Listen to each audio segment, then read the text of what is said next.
Vamos a comenzar la reunión. El tema consulta no es un tema que uno pueda abarcarlo en una hora, ¿no? Es bastante amplio. O sea, en mi opinión es un tema sobre el cual se puede hablar bastante. Y si le decimos a otra persona que prepare el tema, va a incluir otras cosas y así, ¿no? Cada quien lo va a preparar de su manera y hay bastante material en la Fe Bahá'í acerca del tema de la consulta.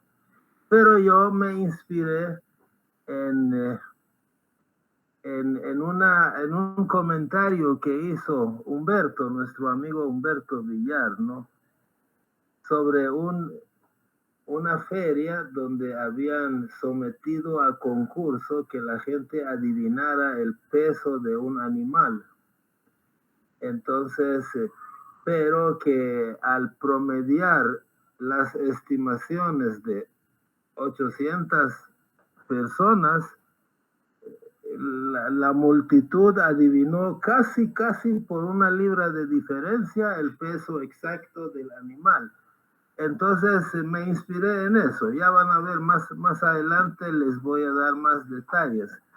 Pero más que todo lo que pretendo demostrar o, digamos, platicar acerca del hecho de que cuando intervienen varias personas en una consulta o en la solución de un problema o en la estimación de algún hecho,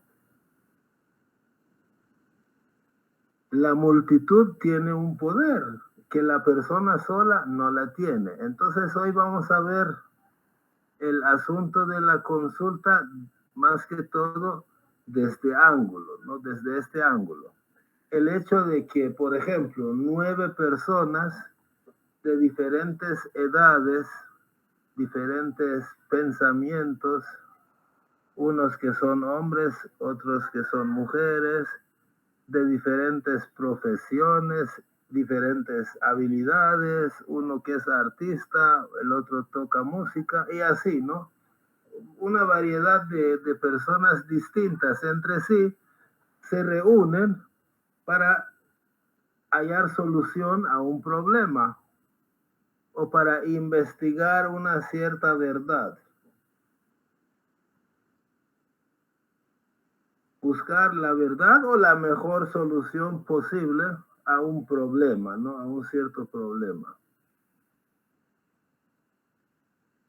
Ahora, a veces la verdad es una sola. A veces puede haber varias soluciones, pero 9, 10, 20 personas se reúnen para consultar y llegar a una conclusión infinitamente superior o mejor a la conclusión a la que puedo llegar yo cuando lo hago solo. Pero, pero debe haber condiciones. Vamos a ver brevemente, leer una cita de Shoghi Effendi sobre cuáles son las condiciones de la consulta. Por favor.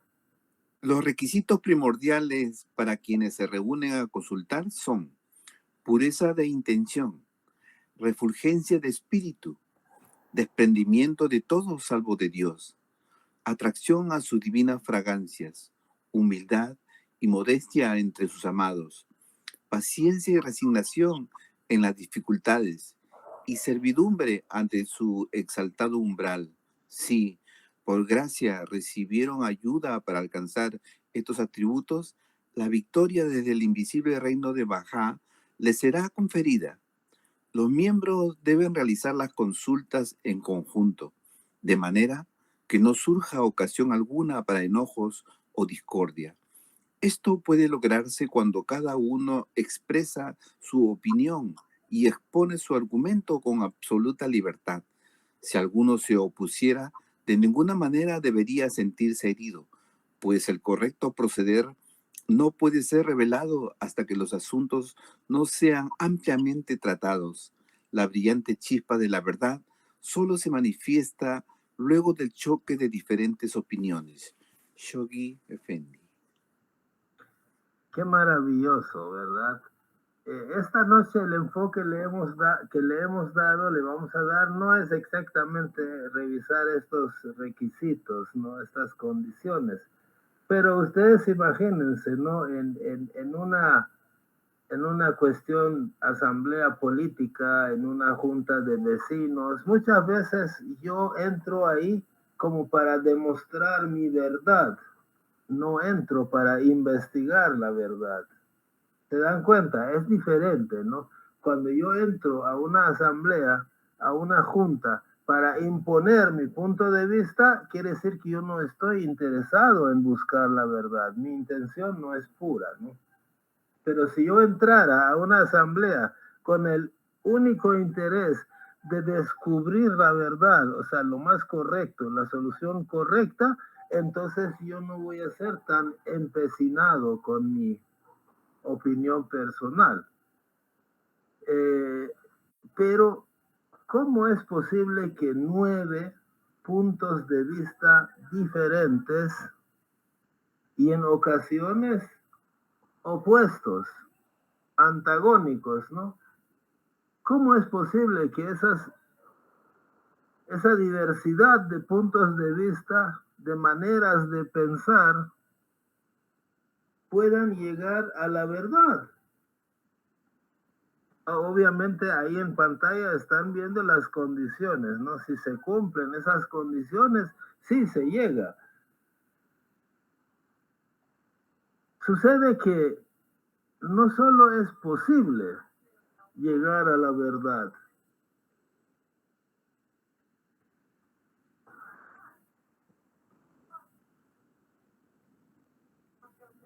no solo es posible, más bien es muy deseable, muy deseado, muy requerido. Es decir, no solamente es posible que una gente diversa pueda solucionar un problema con tantos pensamientos distintos, ¿no? No solo es posible que eso se dé, sino que muchas veces es un requisito. No sé si me dejo entender. Repito, 9 personas diferentes entre sí entran para solucionar un problema, para dar un veredicto, para buscar una verdad, para estimar algo, ¿sí? Entonces tú puedes decir, ¿cómo es posible que 9 personas tan distintas se pongan de acuerdo? Claro, si tú lo ves desde el punto de vista del viejo orden, no es posible. ¿Por qué? Porque cada una de esas 9 personas viene empecinada con su propio pensamiento. Pero en el sistema de consulta Bahá'í, no solo es posible que esas 9 personas diversas puedan solucionar un problema, sino que es deseable que sean diversos. O sea, en la consulta Bahá'í, cuanto más diversas sean las personas, a veces hay mayor probabilidad de que puedan resolver el problema, porque van a ver el asunto desde ángulos muy diversos. Y como ninguno tiene intención de imponer su punto de vista, entonces las ideas chocan entre sí, pero las personas no. Las ideas chocan entre sí y se eliminan las ideas malas, equivocadas. Pero como yo no estoy empecinado con mi idea, entonces rápidamente me doy cuenta de que no. Entonces así es más fácil que yo pueda, que la asamblea pueda llegar a la verdad más rápidamente. Veamos otra cita de Shoghi Effendi. A través del choque de las opiniones personales, Como Abdu'l-Bahá lo ha señalado, la chispa de la verdad a menudo se enciende y la guía divina se revela. Los amigos, por lo tanto, no deben sentirse desanimados por las diferencias de opinión que puedan prevalecer entre los miembros de una asamblea, pues éstas, como la experiencia lo ha demostrado y como lo atestiguan las palabras del maestro, tienen una función valiosa en todas las deliberaciones de las asambleas. Shoghi Effendi. Entonces, cuando las diferentes ideas de gente tan diversa chocan, entonces de ahí surge, según dice Abdu'l-Bahá, y aquí cita Shoghi Effendi, de ahí surge la chispa de la verdad. Pero no estamos chocando las personas entre nosotros, sino que nuestras ideas chocan y se eliminan las que no están bien. Pero si yo tengo pureza de intención, entro con deseo espiritual, ¿no?, a esa reunión, no para imponer mi punto de vista. Ajá, adelante. También hay que tener en cuenta que esta consulta Bahá'í dice de que la idea expuesta ya no le pertenece al grupo. Magnífico, exactamente, ¿no? Entonces, por ejemplo, si yo entro y doy una sugerencia,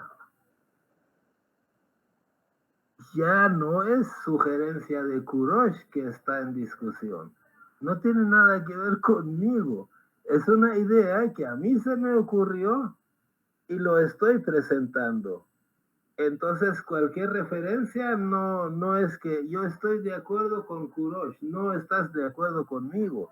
Estás de acuerdo con tal vez algo que yo dije, pero que a medida que avanza la reunión puede ir puliéndose, puede ir cambiando, ya no se parece a lo que yo dije, pero lo que dije yo fue un aporte para llegar a esa conclusión. No es como una asamblea política en la que el partido X lleva una idea que quiere imponer a los demás y no se mueve de ahí, solo se encarga de hacer razonamientos para demostrar que su idea es mejor. Eso no existe en la consulta Bahá'í. ¿Correcto? Vamos a ver ahora sí el punto que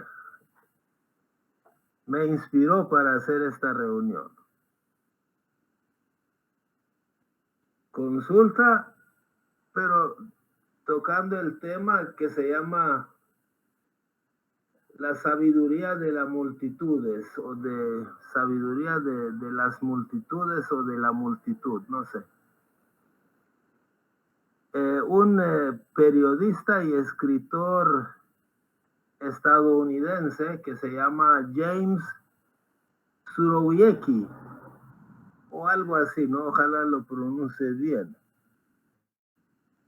Escribió un libro que se llama La sabiduría de las multitudes, y en ese libro explica cómo es que las multitudes, o sea, 1000 personas, 800 personas, solo por ser una multitud, tienen una sabiduría que una persona individual no tiene. Y en ese libro expone un ejemplo de una feria ganadera que ocurrió en el año 1906.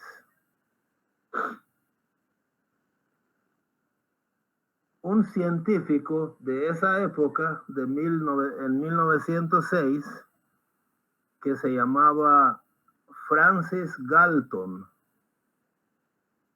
¿no? Porque el que escribe el libro es contemporáneo, es de estos últimos años, pero describe en el libro algo que un científico llamado Francis Galton un científico inglés hizo en el año 1906 en una feria ganadera. Una feria donde exponían vacas y cosas sobre ganadería, ¿no?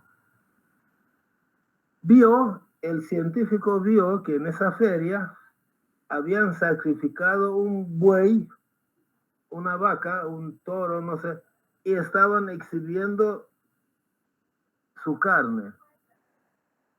Y el concurso consistía en que tú veías la carne del buey y tenías que adivinar cuánto pesa. El animal pesaba 1,198 libras. 1,198 libras. 800 personas participaron en el concurso, es decir, llegaban, miraban a la cantidad de carne y ahí ponían cuánto creen, cuánto estiman que pesa esa cantidad de carne. Cada quien puso su estimación, pero entre los que participaban había expertos ganaderos, había expertos carniceros que toda su vida habían trabajado con animales, ¿no? De ese tipo. Pero también había gente como tú y yo que no sabían absolutamente nada de eso. Nunca en su vida habían hecho semejante cosa. Solo veían el montón de carne ahí y adivinaban, estimaban cuánto podía pesar. Adivinen cuánto fue lo que adivinó la gente. Vamos a ver.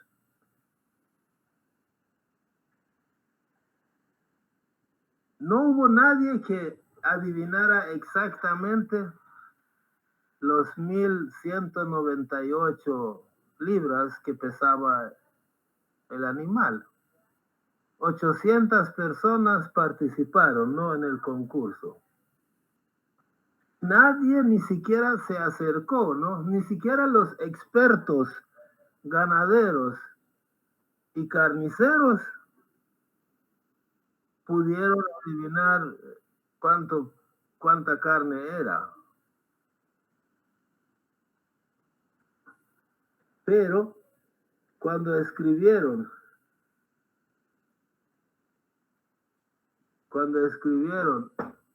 todas las estimaciones y le sacaron promedio, adivinen cuánto dio, 1,198.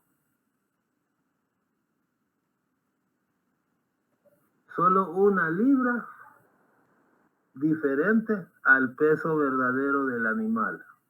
¿Cómo es posible que se dé algo así? Pero al parecer este amigo periodista, escritor, pues ha sacado conclusiones, ¿no? Y lo interesante es que la mediana salió 1,207, o sea, bastante próximo al peso verdadero del animal. Mediana es el valor central, ¿no? O sea, alguien pudo haber adivinado 500, pero el otro pudo haber adivinado 2,300, ¿no? Pero el valor mediano era 1,207, también un valor bastante cercano al peso verdadero del animal, ¿no? Entonces, ¿por qué? ¿Por qué la multitud pudo adivinar el peso? Porque ni siquiera ninguno de los expertos pudo estimar el valor, ni siquiera demasiado cerca, ¿no?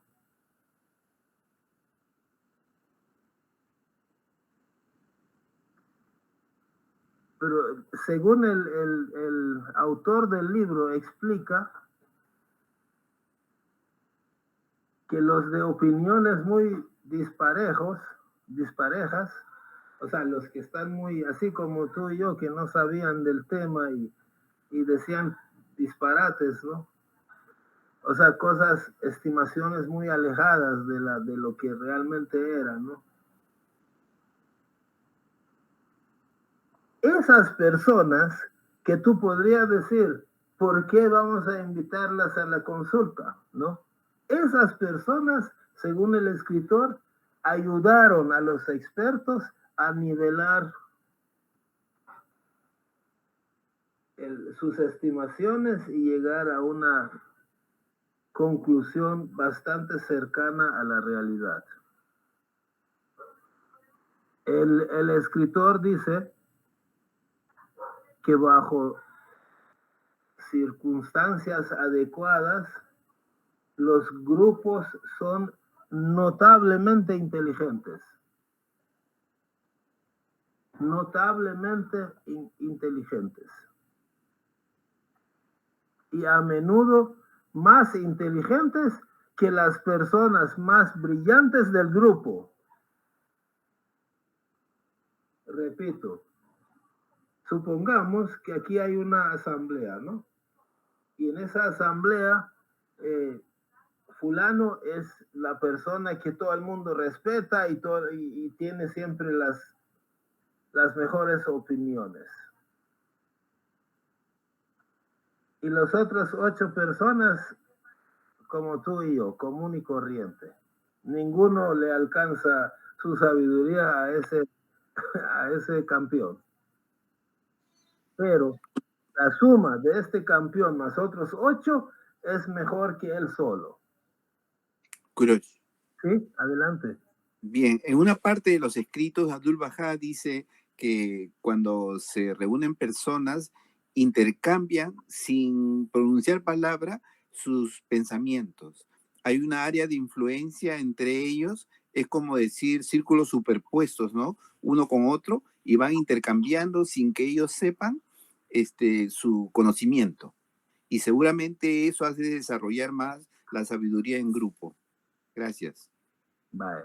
Sí, está bien, gracias por interesante. Bueno, ahora vamos a ver qué conclusiones sacó este señor escritor, ¿no? El autor del libro. O sea, según él, ¿cuáles son las claves de la sabiduría de las multitudes? ¿Cuáles son las condiciones que existen ahí y que no existen cuando solo los 3 expertos discuten y llegan a una conclusión? Esas condiciones son, en primer lugar, él habla de independencia.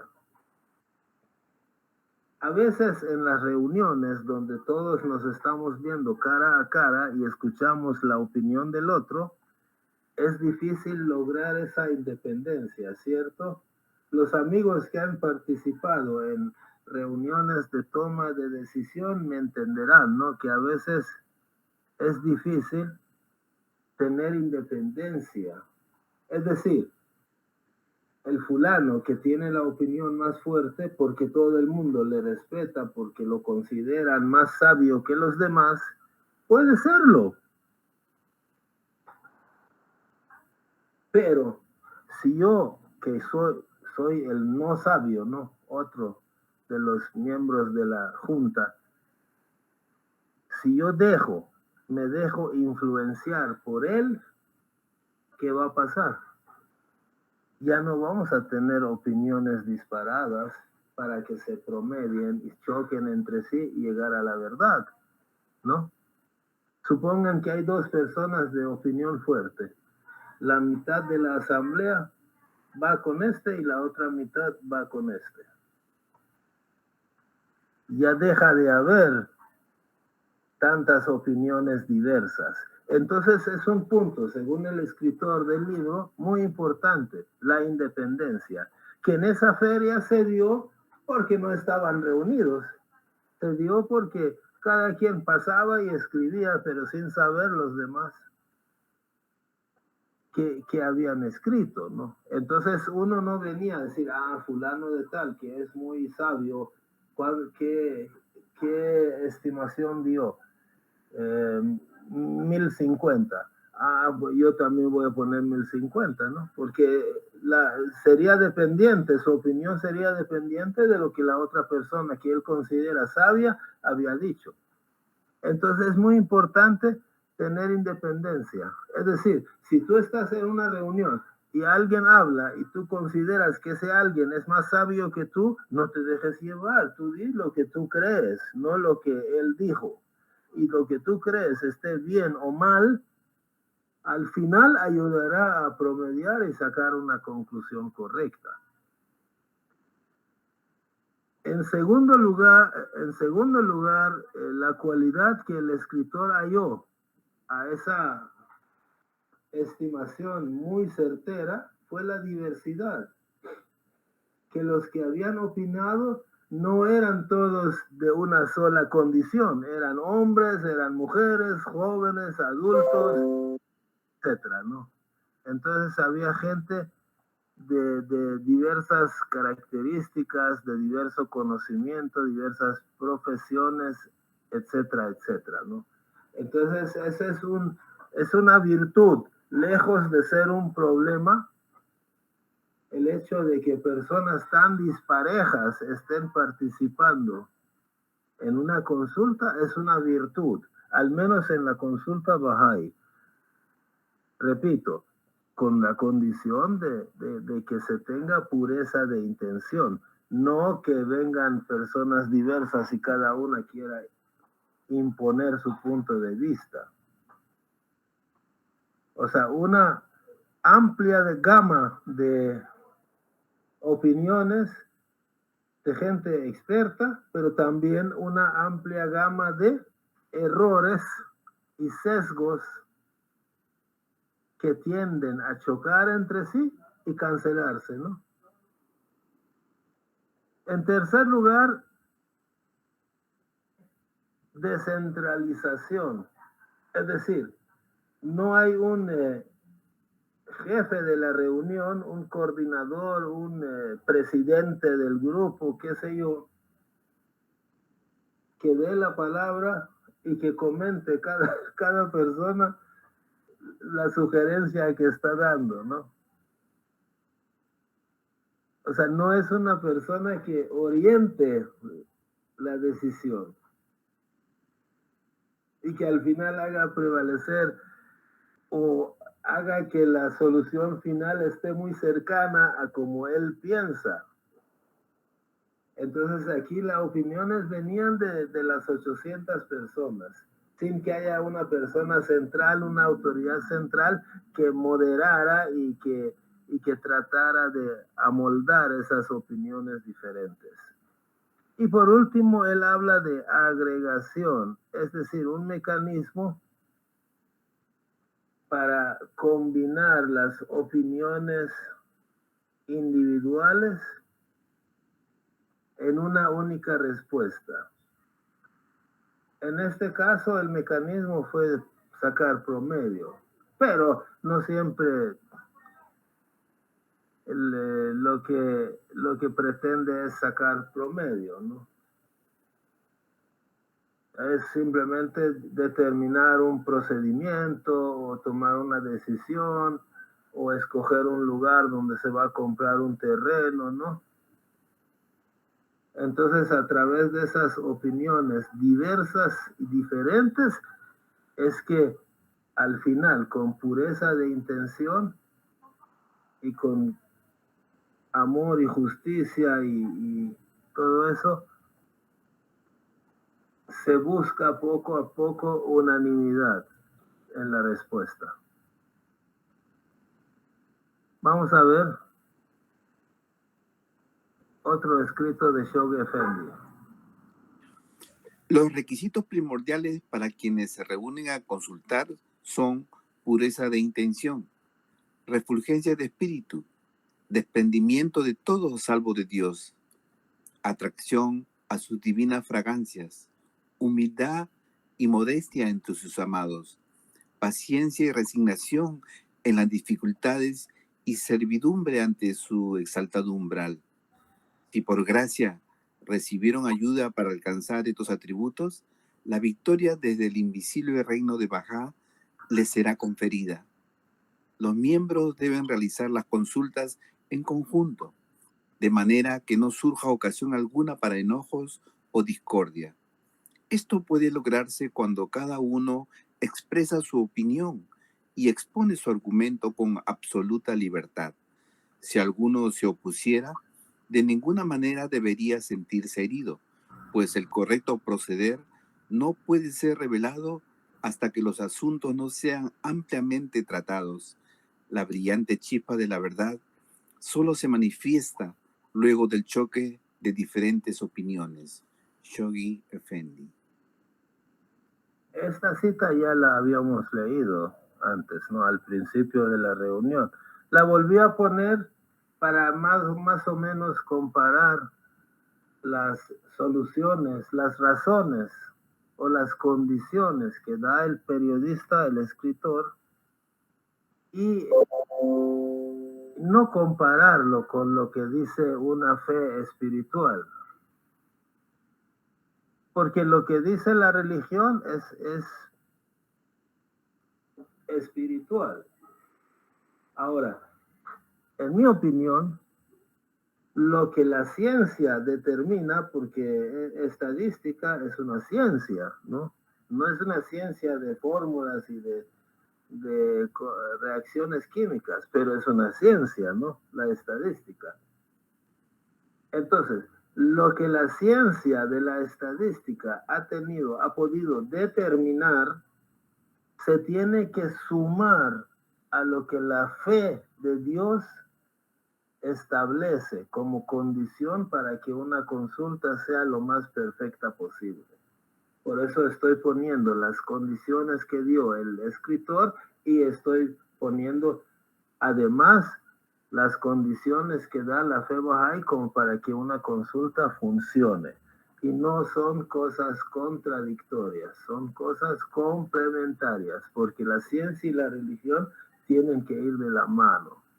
Entonces, los descubrimientos científicos, siempre que se usen para el bien, se tienen que combinar con las verdades espirituales para conducir a la raza humana a la perfección, ¿no? Un ejemplo típico de estos días, ¿no? Por ejemplo, la energía atómica, ¿no? Es un descubrimiento de la ciencia, pero amor, unidad, justicia, compasión, es una verdad espiritual. Entonces, si tú combinas esto, entonces la energía nuclear no lo va a usar para bomba atómica, para ir a tirárselo a los judíos, a los musulmanes, o a los X o Y, a los fulanos o sultanos, ¿no? Sino que lo vas a utilizar para producir energía eléctrica, para todo lo que beneficie a la humanidad, ¿no? Entonces, por eso digo, lo científico y lo religioso tienen que combinarse para dar una combinación perfecta, ¿no? Correcta. Ahora, cuando hay opiniones, al inicio de una reunión puede ser muy áspero, ¿no? ¿Por qué? Porque aunque sean amigos, esposos, hermanos, qué sé yo, ¿no?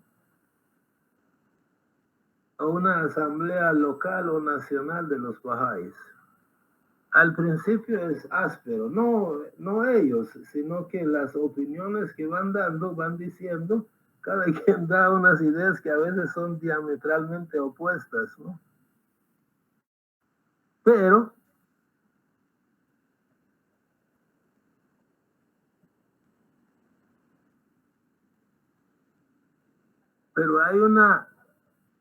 hay un momento en que ya la consulta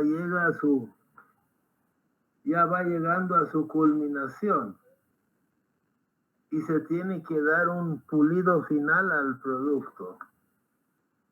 Yo aquí les puse como ejemplo una imagen, no sé si transmite exactamente la idea. A la izquierda ven una piedra que ya está redonda, pero no está pulida. a la derecha es esa misma piedra supuestamente que ya está pulida. ¿Cuál es la diferencia entre esas dos piedras? ¿No? La diferencia es que la de la izquierda tiene diferencias, tiene protuberancias. Pero si ustedes se fijan, las diferencias son protuberancias muy pequeñas. O sea, el grueso, la mayor parte del paquete está formado. Digamos que eso lo definen los muy expertos. Pero la pulida se da con las protuberancias más pequeñas. Es decir, esas protuberancias pequeñas también tienen su papel como para que se pueda pulir la piedra, se pueda limar esas asperezas que hay entre las diferentes opiniones. Ojo, no entre las personas, sino que entre las diferentes opiniones. Entonces, una vez hecho el trabajo mayor de armar la piedra redonda pero áspera, suelen ser las pequeñas protuberancias superficiales las que hay que pulir.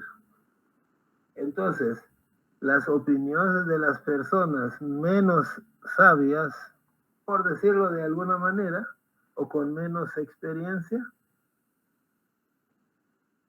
¿no?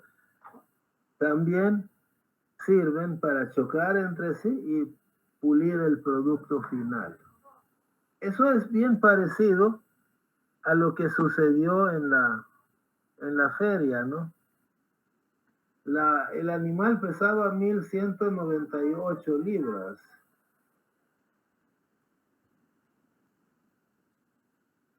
Pero ningún experto había adivinado ese peso. Ni siquiera si tomaban las opiniones de los 10 expertos y los promediaban, no daba el peso exacto. El peso exacto se obtuvo únicamente cuando los que no saben nada habían hecho los ajustes por este lado y por el otro, ¿no? Unos que dieron estimaciones muy disparadas hacia arriba, otros hacia abajo, pero esos terminaron de pulir y de ajustar el valor final, porque si solo fuera un experto, no hubiera adivinado. Entonces, para dar el pulido final, fue necesario, ¿no?, ir chocando esas pequeñas diferencias superficiales y llegar a una conclusión final. Entonces, esto es más o menos en relación a este punto de las multitudes, de la sabiduría que pueden tener las multitudes. Y yo quería añadir algo respecto al tema, porque la consulta se aplica en todas las facetas de la vida y en una gran variedad de grupos humanos. Por ejemplo, yo estaba pensando en la junta médica, ¿no? Cuando un enfermo está para entrar a cirugía, eso se hace siempre, ¿no? Hay junta médica, o sea, vienen especialistas de varias ramas, se juntan, preguntan al paciente, preguntan al médico principal, al médico de cabecera, qué es lo que tiene, cuál es el problema, ven las placas, ven la resonancia magnética, los resultados de laboratorio, el historial médico, o sea, se informan todo lo respecto al paciente. Y después conversan entre ellos y ven, pues, qué es lo que se puede hacer. Y eso es lo que se hace, ¿no? El punto está en que primero buscan información. Eso es muy importante. Porque en una asamblea local o asamblea nacional a veces se tratan temas de asuntos personales, familiares, maritales, enseñanza, el presupuesto para el año, ¿no? Etcétera, etcétera, pues lo que hacen es pedir información a los comités, a los consejos, ¿no? En fin, todo tiene que estar sobre la mesa y todo tiene que ser del conocimiento de los miembros de la Asamblea, porque de otra manera no se podría resolver correctamente si es que falta información. O sea, podría haber buena intención, podría haber pues pureza en la, ¿no? en la forma como se expresa la gente, y etcétera, etcétera, pero si la información es incompleta, entonces el resultado podría ser defectuoso, ¿no? Eso es lo que yo estaba pensando, porque claro, la consulta es fundamental. Hay un librito que ya lo perdí, que se llamaba Círculo de Estudios, y yo lo he mencionado algunas veces, creo, porque más o menos después del término de la Segunda Guerra Mundial, cuando Japón empezó a industrializarse por los años 50 y tantos, 60, fue un americano a ayudarlos, a ayudar a la naciente industria japonesa, ¿no? Y entonces entró a una fábrica y él creó lo que se llamó círculo de calidad. ¿Qué significa? ¿Qué círculo de calidad? Significa que todos los que trabajan en una empresa, desde el gerente del cargo más alto al más bajo, al que hace limpieza, al portero, todos entran en un proceso de consulta para ver o qué críticas tienen respecto al funcionamiento de la empresa, al comportamiento del personal administrativo, a las relaciones interpersonales de los trabajadores a nivel de obreros o de empleados, y que si lo que están produciendo, digamos, cámaras fotográficas, por decir un caso, qué fallas le ven, qué cosas buenas o malas le ven, qué cosas podrían mejorar de este producto para hacerlo más competitivo. Y entonces, ¿cuál es el espíritu allí? De que nadie hace uso de su cargo. El gerente no puede hablar como gerente, ¿no? El jefe no puede hablar como jefe, es uno más. Y la palabra de él vale tanto igual que el que hace limpieza o el que prepara el almuerzo. Todos opinan libremente y todos se sienten escuchados y con el derecho de opinar. Entonces eso hace de que la empresa mejore, no solamente produciendo un mejor producto para el mercado, sino en el trato interpersonal entre los trabajadores, ¿no? Entonces ese es un tipo de consulta también muy interesante. A mí me llamó la atención porque normalmente cuando se junta el gerente con los obreros, pues todo el mundo calla, ¿no? Porque el gerente es el que siempre tiene la razón y siempre se hace lo que él dice, ¿no? Pero en el círculo de calidad no existe eso. Me parece mejor eso, ¿no? Gracias. Gracias, Fabio. Buenas noches, queridos amigos. Querido Kurosh, muchas gracias por el tema. El pequeño aporte que quería hacer es que la triste realidad que ocurre desde el punto de vista totalmente opuesto, ¿no? Cuando vivimos en comunidad, cuando vivimos en sociedad, generalmente, digamos así, las decisiones que tomamos son un poco mejores y de pronto hacemos las cosas un poco mejor porque estamos sometidos a una consulta constante con nuestros compañeros, con nuestros amigos, nuestros vecinos, y pues eso nos lleva a tomar ciertas decisiones. Sin embargo, cuando las personas tienden a aislarse, muy a menudo tienden a tomar decisiones deletéreas que comienzan a afectarlos a ellos y también de una u otra forma a las personas con las que conviven, ¿sí?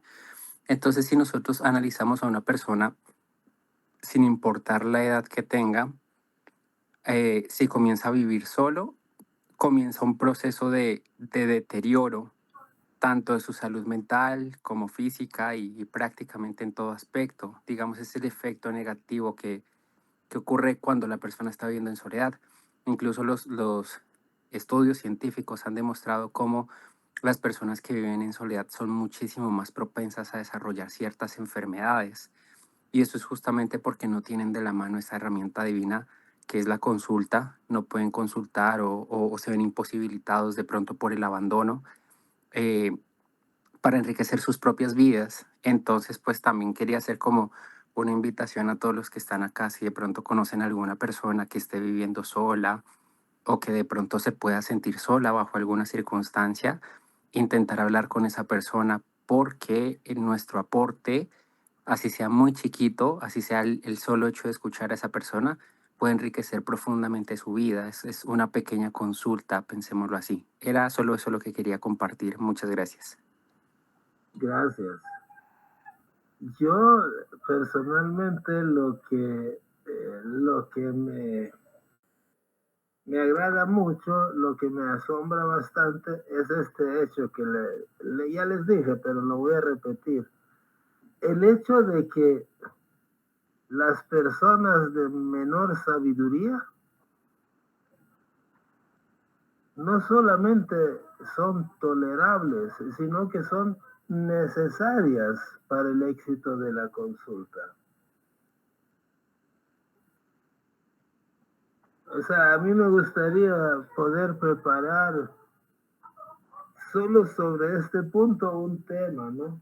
¿Cómo es posible que en una reunión, supongamos que hay 9 personas, 3 personas son de opinión muy fuerte, muy sabias, con mucha experiencia, y hay 6 personas como yo, no saben nada, no tienen experiencia, no opinan mayor cosa, de repente dicen algo que tal vez está muy alejado de la verdad, pero es necesario, o sea, es mejor que haya personas diversas, aunque con opiniones disparejas, que solo haya 9 opiniones fuertes y sabias. Porque vieron, en la feria ningún sabio, ningún experto pudo adivinar el peso. Con la intervención de los que no saben mucho, es que se ajustó al peso, a que estimaran un peso muy, muy certero, con 1 libra de diferencia. Y esto es verídico, ¿no? Ahora, yo no sé si vuelven a hacer esta actividad, vuelven a sacar conclusiones similares, seguramente que sí. Y otra cosa quería destacar. ¿Se han fijado ustedes que cuando uno, seguramente que han asistido a las iglesias, yo asistí bastante, a bastantes misas, al menos 4 o 5 cada año, ¿no? Y cuando están cantando, si tú te enfocas en la voz del que está a la par tuya, al lado tuyo, es desafinadísimo. Pero si tú te alejas de un individuo y te pones un poco lejos y oyes el canto de la multitud, es precioso. O sea, la armonía que se logra, la belleza que se logra, la melodía que se logra cuando 200 personas al mismo tiempo están cantando. Yo no sé cuál es la ciencia detrás de esto, pero se oye una cosa sumamente profesional. No sé si les ha sucedido, ¿no? Han notado esto, que un coro, por más que no sepan cantar los integrantes, al final se oye precioso. ¿Alguien deseaba opinar? Sí, me permite la palabra. Sí, adelante. Sí, buenas noches a todos. Sí, muy interesante tema. Eso que usted acaba de decir sobre el coro, yo lo había observado siempre, porque yo no tengo buena voz, pero cuando me uno a un canto, sí se logra la perfección, pero ya uno solito no puede. Sobre han estado explicando de los grupos, ¿verdad? Yo tuve la oportunidad de trabajar en un tiempo con unos alemanes en la área rural. Entonces se escogían 10 personas de diferentes cantones, gente o sea, que ni podían leer ni escribir. Solo había un moderador, los profesionales que, digamos, en mi caso, habían otros, habían ingenieros, no participaban en esas reuniones para poder hacer los planes de desarrollo que se estaban dando para lo que era la descentralización.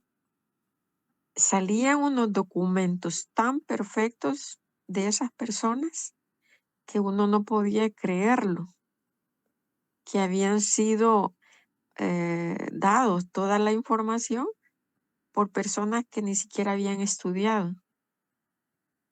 Yo eso lo viví, anduve haciendo eso y para mí era increíble. Yo los admiraba cada vez que terminábamos un documento porque a nosotros como profesionales nunca llegábamos a las mismas conclusiones porque querían meterle cosas técnicas, ¿verdad? Pero con ese método era como de lluvias de ideas y unas pizarras que solo se escribían en unos papelitos cada idea y se iban pegando, porque tal vez les daba pena a ellos expresarlo, pero al reunir toda la información y ya con los expertos, ¿verdad? No se inducía a nadie a decir, solo se les preguntaba X pregunta y todos opinaban sobre eso. Le digo, para mí fue una experiencia que hasta ahorita estoy volviendo a escucharlo. Y yo decía, wow, qué bonito lo que estos alemanes han descubierto, porque al leer ya el documento redactado, era como que un grupo de profesionales que habían hecho encuestas y que habían, no, nada. Eso se hacía en una semana. En una semana hasta se invitaba, ¿verdad? Se llamaban a estas personas una semana, se llevaban a un hotel a que se sintieran bien y todo, expresaran ellos con libertad las preguntas que se les hacían. Y entre ellos no se conocían. Eso que usted ha explicado esta noche, le digo, me hizo recordar eso y también lo del canto. Yo creo mucho en ese tipo de situaciones que en las personas más sencillas hay una sabiduría increíble. A mí me gusta platicar con la gente del campo porque tienen quizás no lo que uno ha aprendido, sino que lo que ellos, el contacto que tienen con la naturaleza o sin ningún prejuicio, ¿verdad? Que les hayan metido en su cabeza. Eso quería expresarles y muchas gracias. Sí, gracias. Es cierto, es cierto. La herramienta de la consulta que hoy no hemos desarrollado completamente. Solo vimos un punto, pero esta herramienta es tan poderosa que va a verter luz sobre la humanidad. Convierte a un grupo de 9 personas diferentes es como un superhumano, no un Superman, no un superhéroe, qué sé yo. O sea, convierte un grupo de 9 personas débiles en un superhombre, ¿no?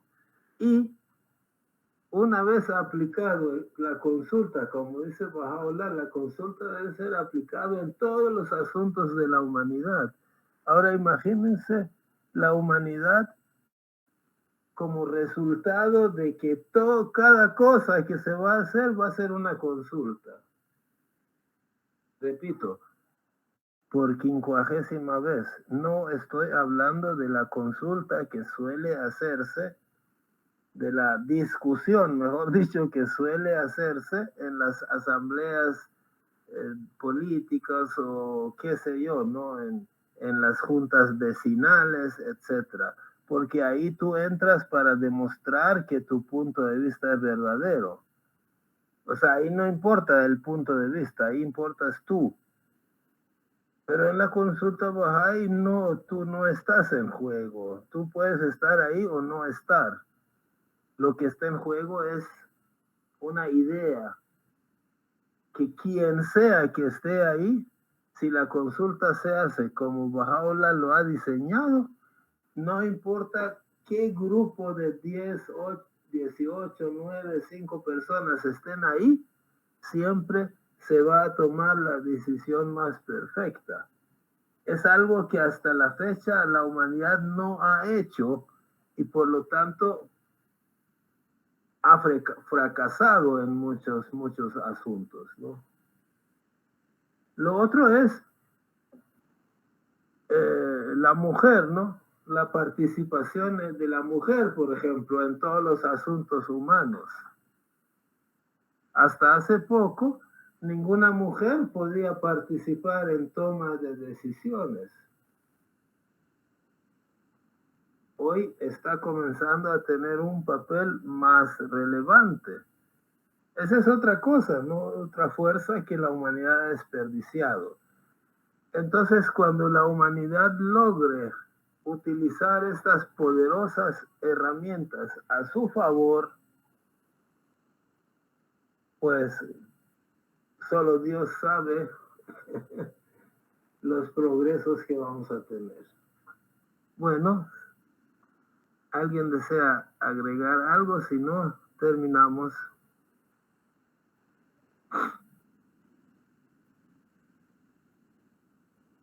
Muchas gracias a todos por su gentileza de asistir.